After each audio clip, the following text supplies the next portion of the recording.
Attention, please. The following emergency bulletin may affect your area. Listen carefully.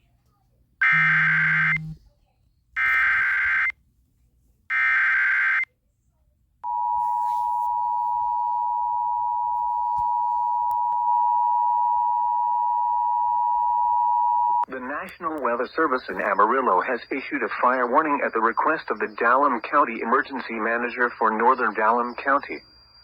At 3:26 p.m. Central Daylight Time, a dangerous wildfire was located 15 miles southeast of Feld, or 20 miles south of Boise City, moving rapidly northeast.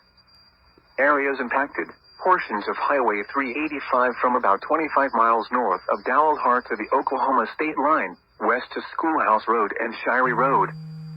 Additional information: smoke and fire will present a threat to life and property along and west of Highway 385 near the Oklahoma state line.